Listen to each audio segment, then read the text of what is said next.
Huge degree of pleasure and pride that I commend this bill to the House this afternoon. The question is that the motion be agreed Mr. to. Speaker. Grant Robertson. Thank you very much, Mr. Speaker. The real reason behind why this bill finds its way to the House today in the form that it does is contained in the very first words of the explanatory note on the front page. The Game Animal Council Bill delivers on the government's confidence and supply agreement with the United Future Party.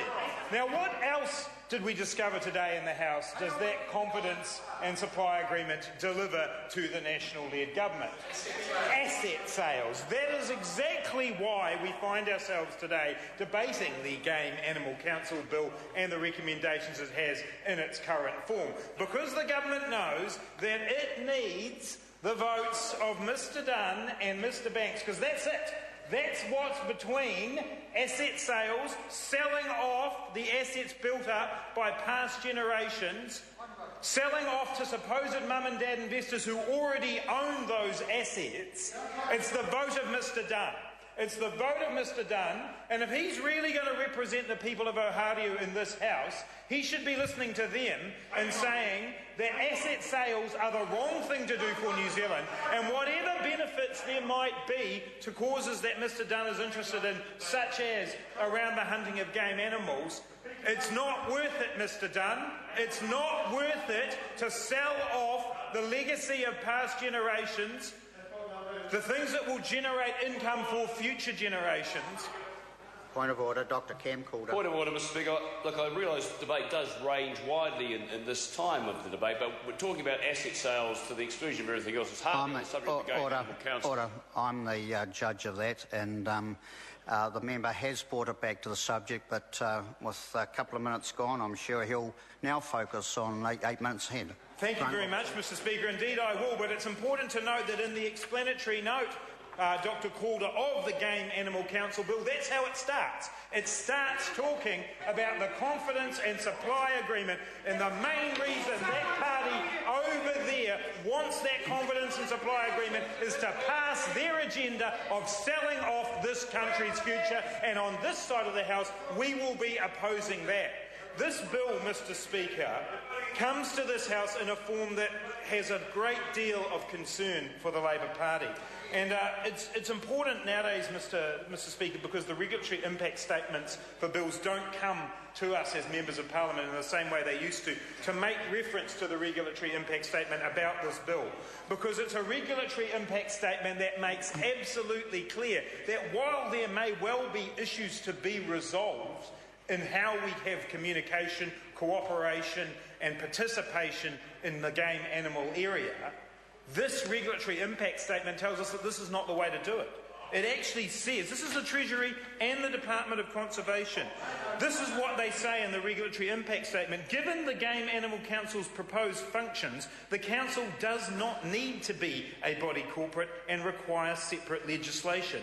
A Ministerial Advisory Committee under the Wild Animal Control Act would be a more appropriate structure. So why are we establishing a whole new structure here, a whole new council that actually sets up competing interests here, two organisations, the Department of Conservation and this body, in terms of the management of wild animals? Why would we do that when the Department of Conservation and the Treasury, the government's two key advisors in this matter, are saying it doesn't make sense, it's not necessary, there is another way? Well, that's right, Mr Little, there must be something else in it, and that brings us right back to asset sales. But if we go on, Mr Speaker, this government on the other side of the House tells us from time and time again, they're all about efficiency, they're all about making best use of the resources. Well, let's look at what the regulatory impact statement has to say about that.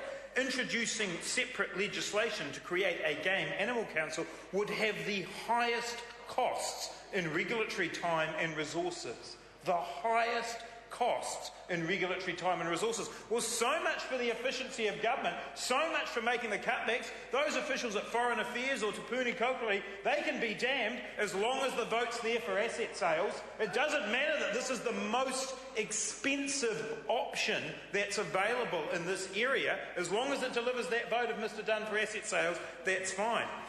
The regulatory impact statement, Mr Speaker, goes on to say, establishing the Game Animal Council under Section 5 of the Wild Animal Control Act would have the least cost in regulatory time and resources. While this would be the simplest and most cost-effective way to establish a Game Animal Council, it would allow the Minister of Conservation to disestablish the Council at any time. And that's the excuse given for why they're not going to take that option. Well, Mr Speaker, this bill will make it to the Select Committee. But what we want to say is that when it gets to the Select Committee, we want those other options considered. Yes, we want to see there to be more cooperation, more collaboration, more participation by those in the hunting community. But let's look at all the options. Let's look at an option that actually doesn't create confusion, doesn't create two bodies that are involved, and actually makes sure that we have the protection of our conservation values and allowing the hunting of game animals. And the Labour Party wants to make clear we respect the long traditions of the hunting of game animals in New Zealand. New Zealanders do enjoy this. They do actually help control animal numbers and protect biodiversity. But let's not set up a situation, a regulatory framework that's going to create confusion, that's going to lead to outcomes that might diminish some of that conservation area. The Parliamentary Commissioner for the Environment's pointed out that the Council could actually effectively, if they chose to under the proposed law, halt 1080 operations for possums or rats or stoats if they thought game animals were going to be at risk. The balance of how you make decisions about that is something that we believe the Department of Conservation has the key role in. By all means, let's have an advisory committee. Let's have some kind of structure or process that's going to help this happen.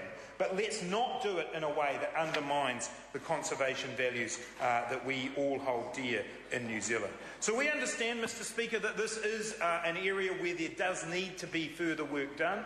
This is something that we want to make sure that all members of the House are able to participate in, and we will vote for the bill to go to the Select Committee for that reason. But I want to make absolutely clear in this House, Mr Speaker, that we have grave concerns that this structure is not only expensive, potentially unnecessary, possibly damaging to our conservation values, but it is also a straight-out sop to the United Future Party and Mr Dunn to ensure his vote for sales of state assets. We need to be absolutely 100% clear in this House that that's what this bill does. And in a first reading, Mr Speaker, I know that we are obliged to talk about the bill, and I have done that in some depth. But it is a matter of serious concern to this side of the House that this bill finds its way to this House today on the back of the sale of assets built up by past generations in New Zealand, on the back of sale of assets into the worst possible state of the global economy, with the worst possible price, which Mr English doesn't even know, he's guessing at it, the worst possible price could be gained from New Zealand for those assets. It makes no economic sense, it makes no social sense, but Mr Dunn is voting for it on the basis of the support for this bill to establish the Game Animal Council. Mr Speaker, we will take seriously in our contributions during the Select Committee process to look at the other options that might be available for the management and participation of interested groups in the management of game animals, but we do so knowing that this bill potentially creates a situation where the Department of Conservation will not be able to fulfil their role in the way that New Zealanders would expect in terms of protecting conservation values. We do see a place for the hunting of game animals in New Zealand, but we do not believe that setting up a body like this in competition effectively with the Department of Conservation is a good thing. We would like to see some form of committee or expanded committee created. We will listen to the submissions in the Select Committee process, and we will ensure that New Zealanders conservation values are protected while hunting continues to take place. Call Todd McLeod.